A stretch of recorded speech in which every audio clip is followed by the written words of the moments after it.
Dear students, നമ്മുടെ മ്യൂസിക്കും periodic ടേബിളും തമ്മിൽ എന്തെങ്കിലും ബന്ധമുള്ളതായിട്ട് നിങ്ങൾക്ക് തോന്നുന്നുണ്ടോ?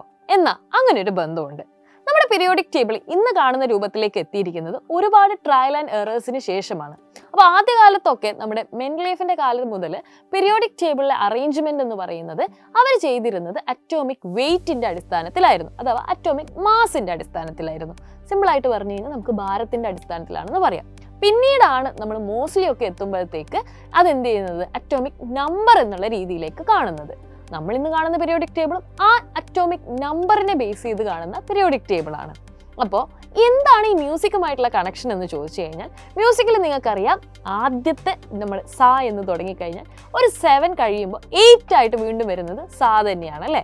അപ്പോൾ ഇത് മ്യൂസിക്കിൽ ഇങ്ങനെ കാണുന്ന ഒരു പാറ്റേൺ ആണ്. ഇതുപോലെ തന്നെയായിരുന്നു ന്യൂലാൻഡ് എന്ന് പറയുന്ന സയന്റിസ്റ്റ് എലമെന്റ്സിനെ അന്ന് വരെ ഫൈൻഡ് ഔട്ട് ചെയ്ത എലമെന്റ്സിനെ അറേഞ്ച് ചെയ്തിരുന്നപ്പോൾ ഇദ്ദേഹത്തിനും എന്ത് ചെയ്യാൻ വേണ്ടി തുടങ്ങി, ഒരു പാറ്റേൺ കാണാൻ തുടങ്ങി, ജസ്റ്റ് ലൈക്ക് ഇൻ മ്യൂസിക്. അപ്പോൾ every 8th element resemblance with the first element in a periodic manner എന്നുള്ള രീതിയിൽ അദ്ദേഹത്തിന് കാണാൻ പറ്റി. പക്ഷെ അന്ന് കണ്ടുപിടിച്ച അപ് ടു കാൽഷ്യം വരെയൊക്കെയാണ് ഇത് എന്ത് ചെയ്യുന്നുള്ളൂ, കാണാൻ വേണ്ടി പറ്റിയിരുന്നുള്ളൂ എന്നുള്ളത്. അതുകൊണ്ട് തന്നെ പിന്നീട് ഇത് എന്ത് ചെയ്തു, തള്ളിപ്പോവുകയും ചെയ്തു.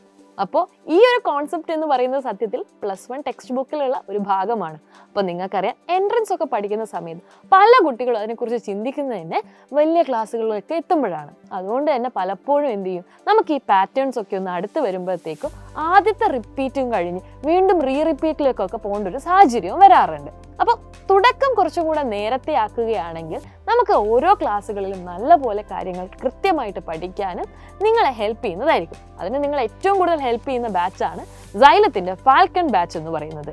ക്യാച്ച് ദം യങ് എന്നുള്ള രീതിയിൽ അല്ലെ, നിങ്ങളുടെ ഏറ്റവും ചെറിയ സമയത്ത് തന്നെ നിങ്ങളുടെ ഉള്ളിലുള്ള ആ ഒരു പൊട്ടൻഷ്യലൊക്കെ കുറച്ചുകൂടി ഒന്ന് ഇൻക്രീസ് ചെയ്യുന്ന രീതിയിലായിരിക്കും ഇവിടുത്തെ ക്ലാസ്സുകളൊക്കെ ഉണ്ടാവുക.